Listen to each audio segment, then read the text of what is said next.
Ndizera ko mumeze neza mwese abanywanyi bacu muriko murabana natwe mu makuru n'ibiganiro vya misi yose tuba turiko turabashikiriza. Sangwa kaze mu makuru ariko haravugwa cane irya rino ngaha mu gihugu cacu c'Uburundi. N'amakuru agaruka ku bisata bitandukanye vy'ubuzima bw'abanyagihugu, mumaze kubimenyera ko tugaruka ku nkuru zirabana na politike, umutekano, agateka kazina muntu ndetse n'izindi nkuru zose ziba ziriko ziravurwa. Muri ano makuru yacu kandi nk'uko mumaze kubimenyera, turaza gukurikira inkuru zirimwo izatohojwe n'umumenyesha makuru wacu akorera mu gisagara ca Bujumbura. Ayo makuru nayo yadutororokanirije, turaza kumuha umwanya ayadushikirize. Amahoro iwacu, amahoro iwanyu. Nabahaye ikaze rero mwese tugiye kubana, ushobora kutwumviriza uri ngaha mu Burundi, ndaguhaye ikaze nanakwifuriza ibihe vyiza. Iyo mumeze neza na twebwe tuba tumeze neza. Sinibagiye wewe utwumviriza uri mu bihugu vy'ababanyi ndetse namwe muri mu makungu ya kure, ibihe vyiza nivyo ndabipfurije. Kano kanya no makuru yacu ngira tuyatangurire kuri no iriko iravurwa cane, ariko nimba utarafyonda kuri sabone canke subscribe wowe uriko uratewa cane, kano nakaryo keza ko kugira ufyondeko igihe cose turonsa amakuru n'ibiganiro ube mu bambere bashikirwa navyo. Hari inkuru y'umutegetsi twababwiye yatutse umushikiranganje w'intwaro yo hagati, iterambere rusangi n'umutekano, Gervas Ndirakobuca. Uyo mutegetsi yari yise Gervas Ndirakobuca umugangabutsi, ngo kuko yafashe ingingo y'ukubogoza abakontabure bose b'amakomine mu gihugu. Inyuma y'ivyo umukuru w'igihugu Ndayishimiye Varisito n'uburakari bwishi yasavye yuko uyu mutegetsi yohagarikwa agapfungwa, ariko ntivyateye kabiri. Uyo mutegetsi arapfungwa ijoro rimwe buca yarekuwe. None ivyiwe vyoba bigeze hehe? Tugira tugaruke kuri iyo nkuru mbere yuko turaba izindi nkuru zose. Ivyo vyabereye muri Ruyigi. Amakuru ava ngaho nuko inama ya komine yabogoje mu mabanga uwujeje iterambere muri Gisuru. Uyo nawe nta wundi yitwa na Ruberi Rizukundi, gushika ubu ngubu yahora ari umuhanuzi w'ubuhinga ajejwe iterambere muri komine Gisuru, intara ya Ruyigi nyene mu buseruko bw'u Burundi. Akaba yarakuwe mu mabanga yiwe n'inama ya komine mu bikorwa vy'inama idasanzwe yabaye kuwa gatandatu heze. Amakuru ava ngaho avuga ko yari yarengukijwe atako atabwa mu gasho kw'igenekerezo rya 10 Ndamukiza, bitegetswe n'umukuru w'igihugu aca arekugwa inyuma y'imisi ibiri yonyene. Nk'uko vyashikirijwe n'umwe mu bagize inama ya komine Gisuru, Norbert Rizukundi yagirizwa kuba ngo yaratutse inzego z'igihugu. Abagize iyo nama ya komine kandi bari aho muri iyo nama idasanzwe bose baremeje ibogozwa ryiwe. Yari yahagaritswe atako arapfungwa indwi imwe imbere yaho ku itegeko ry'umukuru w'igihugu Evaristo Ndayishimiye. Yagirizwa kuba yararwanije isekeza ryatangujwe n'umushikiranganje ajejwe iterambere rusangi ku bijanye no gutoza amahera yinjira mu bigega vy'amakomine mu kwezi kwiswe ukwezi kucabona. Abakuru rero b'amazone ya Nyabitare ndetse na Ndemeka ni muri iyo komine nyene nabo bakaba barasubirijwe nk'uko amakuru ava ngaho avyerekana. Ivyo rero ivyiwe gusa batari bake babona ko umukuru w'igihugu nawe yoba yaragaragaye nk'udafise ijambo rikomeye cane, kubona asaba ko umuntu apfungwa agaca arekugwa atanamatohoza akozwe canke se ngo ashikirizwe ababijejwe abaze ivyo vyari vyatumye apfungwa, nk'uko amakuru bariko aravurwa cane ndetse n'abantu bihweza ibintu n'ibindi bobo babibona. Mu zindi nkuru ziriko ziravurwa imbere yuko turaba ibiriko biragarukwa ko mu birabana na politike n'umutekano, hari ikintu giteye ubwoba cane ngaha mu Burundi. Abatari bake iyo bakumbuga ngurukana bumenyi bumenyesha amakuru bitandukanye, hari ubwoba muno mu bategetsi kubirabana n'iduka ry'amazi y'ikiyaga Tanganyika. Abantu batanguye kwimuka, abantu bariko barava aho bahora batuye, ndetse kuko ayo mazi y'ikiyaga Tanganyika yoba yatanguye kuduga cane, bamwe bakaba batanguye guta izabo. Ikiyaga Tanganyika kiriko kirasesa, abategetsi barafise ubwoba. Urugero rw'amazi ya Tanganyika ubu ngubu ruri ku metero 776, rukaba rero rwaduze imetero 2 zose. Birateye ubwoba. Ico kiyaga kandi kikaba caheruka kuduga mu mwaka w'1964. Ico gihe rero ngo nk'ingaruka ibice bitari bike ku mugwa mukuru wa politike Bujumbura vyararengewe n'amazi. Igisata kijejwe kuraba ibirere hamwe n'umugwi ujejwe gukinga ndetse no gutabara mu gihe c'isibe bakaba baragabisha abanyagihugu igitigiri kitaramenyekana, bakaba bategerezwa kwimurwa. Nyamukuru mu bituma iryo duga ry'amazi y'ikiyaga Tanganyika n'amazi y'imvura, uruzi Rukuga ndetse rwonyene rujana ayo mazi ya Tanganyika ngo rukaba ubu ngubu rwararengewe, rutagishobora gukwega amazi menshi, ukonona ibidukikije, ibikorwa vy'abantu ndetse n'ibindi. Ikigo Ijebu kijejwe kuraba ibirere ibintu ntivyoroshe, bati turabona ko uyu mwaka usa n'1964, ibiharuro birasa cane n'imvura yagwa ico gihe ni nk'iyubu. Twibaza ko rero hamwe imvura yobandanya igwa kuri uyu murindi, tuzosanga turiko tubona ibisa n'ivyabaye mu mwaka w'1964 vyashikirijwe n'umuyobozi mukuru w'ikigo Ijebu Augustin Ngenzirabona. Yaciye rero agabisha ko gukora ndetse ivyitegetswe gukora ngo ni ukugabisha abantu kugira ngo bave muri ivyo bibanza bibangamiwe, kugira ngo ntibatwagwe n'ayo mazi ariko araduga. Amazone ya Bujumbura arabangamiwe cane. Ayo mazone ni nka zone Kibenga yamaze kurengerwa n'amazi mu bumanuko, ibice bitandukanye biri mu micungararo y'ikivuko ca Bujumbura hagati mu gisagara, ndere n'ikindi gice ca n'ahitwa Kajaga hafi y'ikibuga c'indege mpuzamakungu muri komine Mutimbuzi yo mu ntara ya Bujumbura. Ngenzirabona ntaca ku ruhande, avuga ati aha nta gusubira inyuma, bizobandanya gushika urugero rw'amazi ya Tanganyika rugabanutse. Rero kuvuga ko urwo rugero ngo ruzogabanuka ejo canke hirya y'ejo koba ari ukwihenda.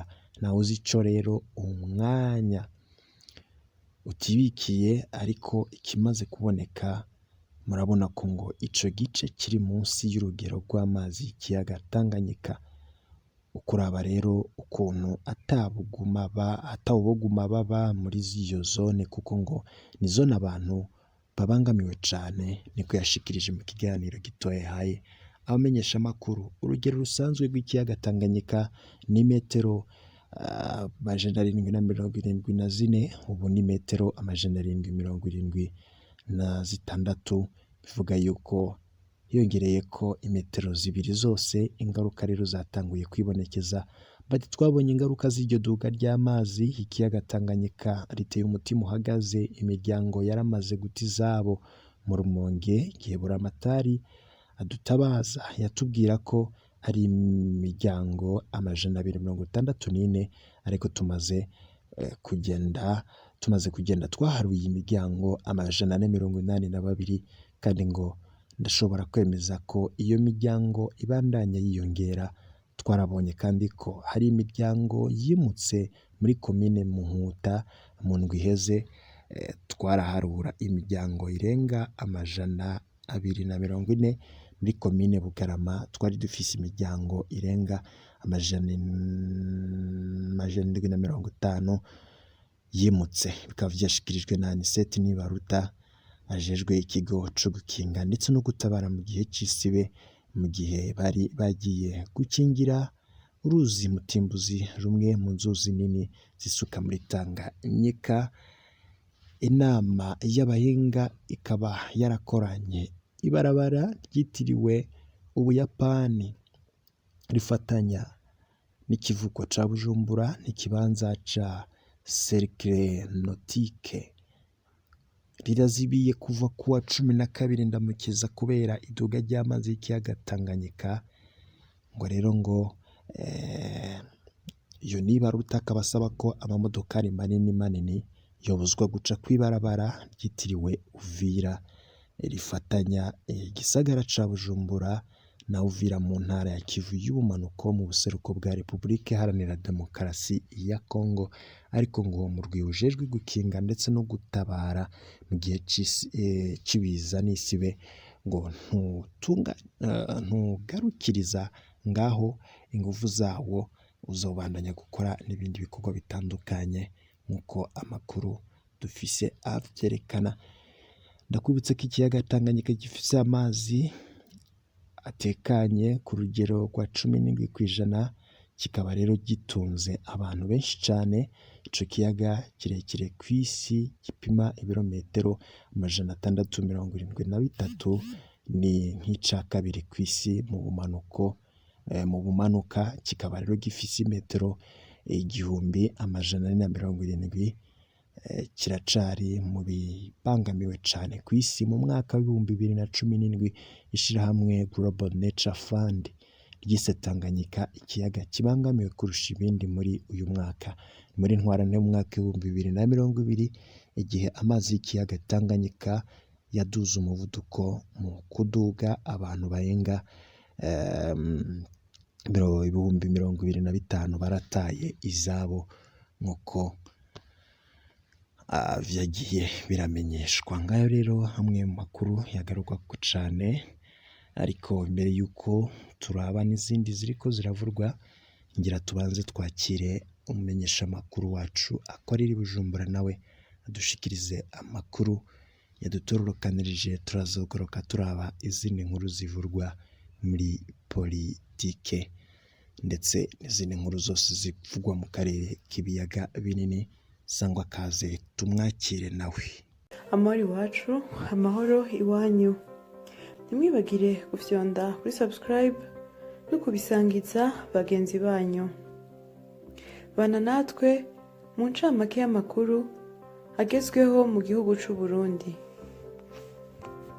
Kuri uyu wa kabiri igenekerezo rya 20 Ndamukiza uyu mwaka turimwo 2021, ishirahamwe UNICEF Burundi ibicishije ku bushikiranganji bw'indero yahaye ibikoresho bigizwe n'ikaye, ikaramu, agacamurongo, nukuvuga ibikoresho vy'ishuri abana bo mu miryango yateshejwe izabo n'amazi ya Tanganyika.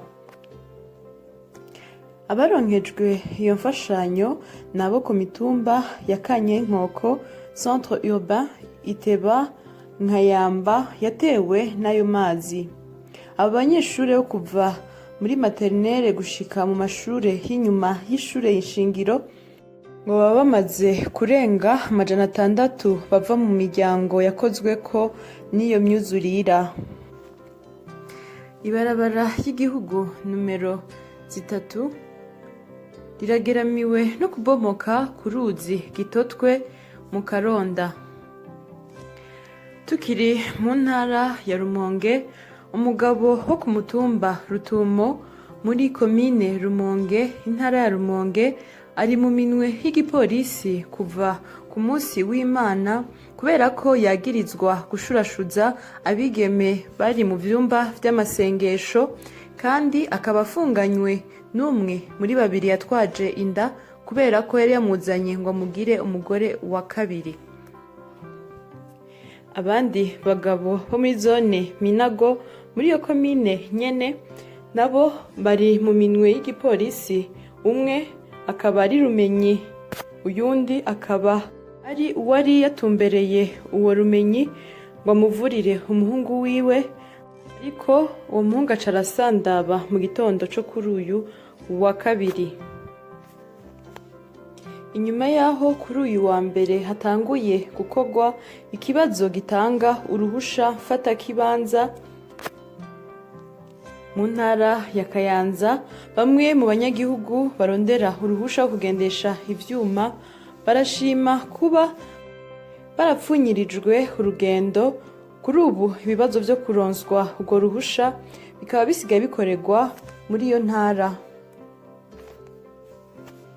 Nk'uko vyerekanwa n'icegeranyo c'ubushikiranganji bw'indero cakozwe n'umugwi ujejwe kugenzura ibijanye n'ikibazo ca leta Exeta yo mu mwaka uheze, intara ya Karusi ngo niyo ya mbere n'amanota 58.4%.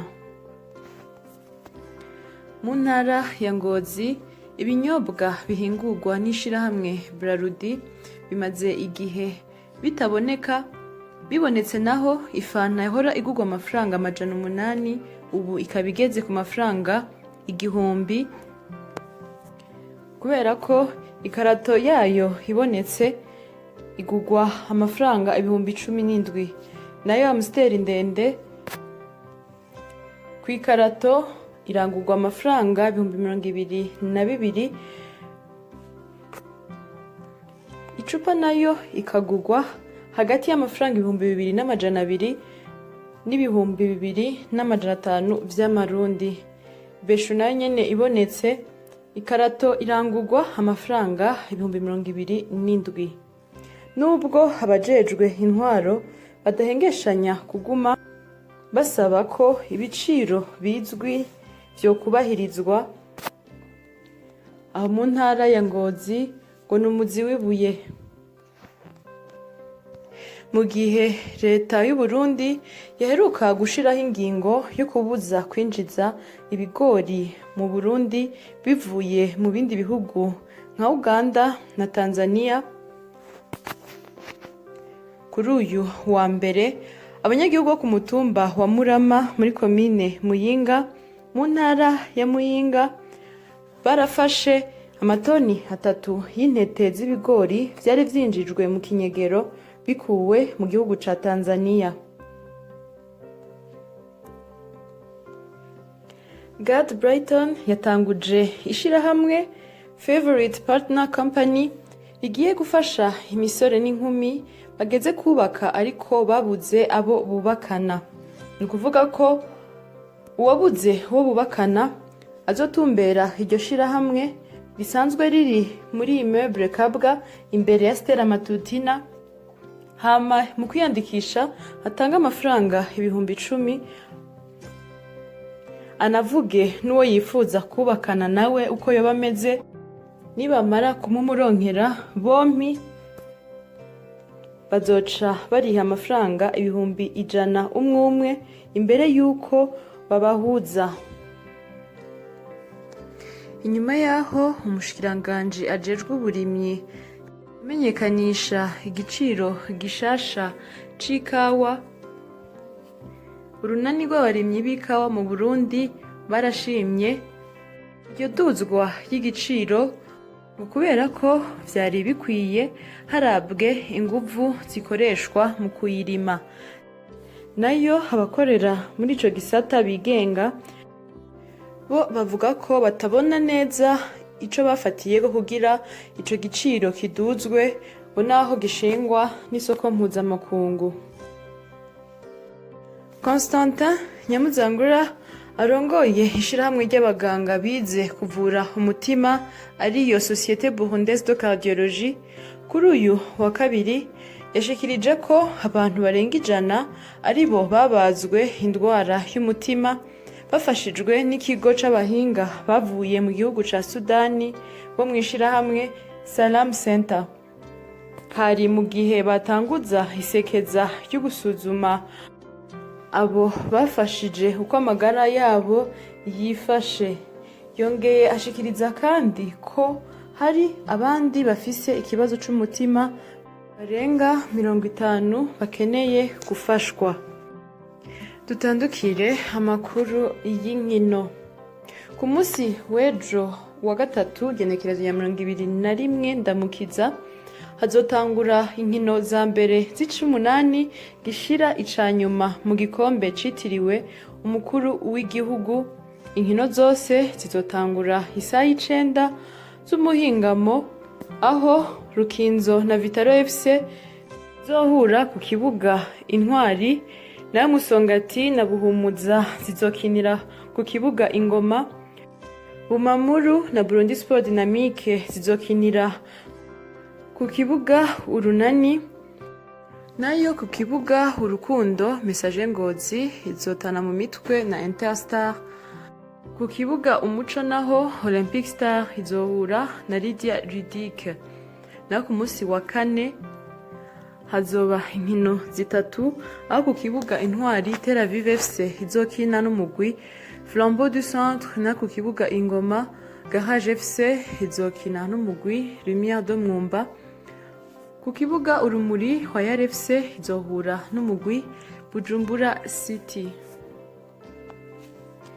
Mu gihe Jeux Olympiques y'uwu mwaka wa 2021 izohuza isi yose izobera kandi muri Tokyo mu gihugu c'Ubuyapani zisigaje amezi 3 gusa ngo zibe, umunonotsi w'umurundikazi Francine Niyonsaba abicishije ku rubuga rwe rwa Facebook yavuniye akagohe Komite National Olympique ngo yikubita agashi ironderere abakinyi aho bo kwitegurira. Iyo ikaba yari incamake y'amakuru agezweho mu gihugu c'u Burundi. Mwakoze mwebwe mwese mwaduteze yompi, ntimwibagire gufyonda kuri subscribe no kubisangiza bagenzi banyu. Murakoze.